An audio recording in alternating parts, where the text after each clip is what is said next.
Órale, Cholo Trucker Wrestling Rehab. Shouts to all the junkies out there. I told you. I told you. Didn't I tell you? I remember telling you because I was sitting in the same chair that I'm sitting at right now when I told you. I told you. Braun Breaker was going to reclaim the Intercontinental Championship. And I told you guys how. I told you exactly how. I said the new bloodline was going to show up, and Jacob Fatu. I specifically said him.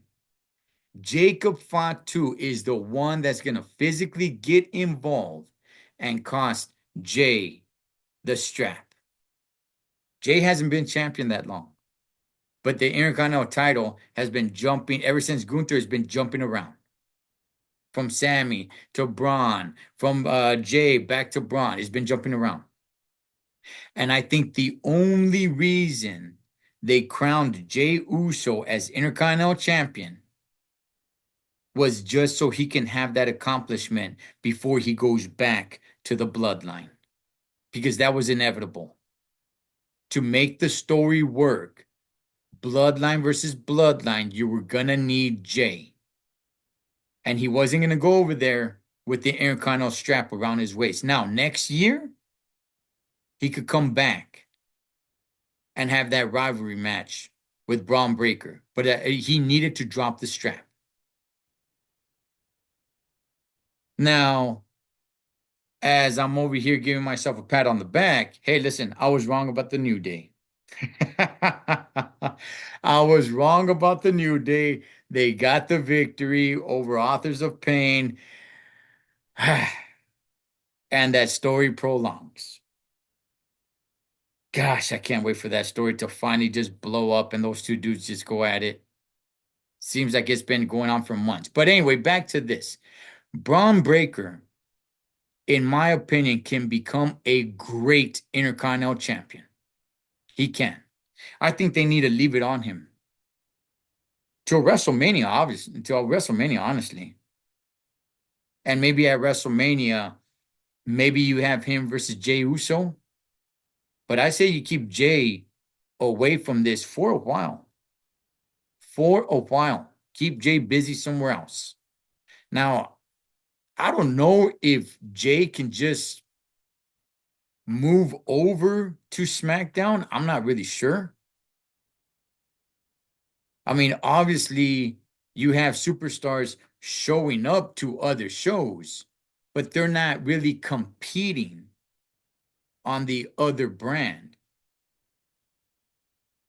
right? You don't have SmackDown coming to Raw and over here competing for the Intercontinental title and vice versa. You might throw them in a match or something kind of meaningless or something to build something up for, especially, coming up like Crown Jewel. But main event Jey Uso is a Monday Night Raw star. I'm not sure. Look, I'm sure we're gonna be seeing him on SmackDown. I don't know if they're really gonna be using him in the ring for matches. He'll probably get out there and pretty much do what the new bloodline did to him on Raw. But I think Jey Uso is now going to be focusing on Jacob Fatu, building up this Survivor Series War Games match, Bloodline versus Bloodline. But what's your guys' thoughts, man? Was Jey Uso's Intercontinental Championship run, was it too short? I think they only did it.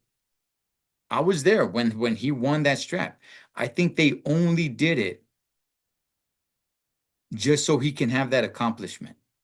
But I don't think long term the plan was to have Jey Uso as a long term Intercontinental champion. I think they wanted him to go back to this bloodline story. But now here we got Braun Breaker, like I said, who I believe can be a great Intercontinental Championship or champion, I should say.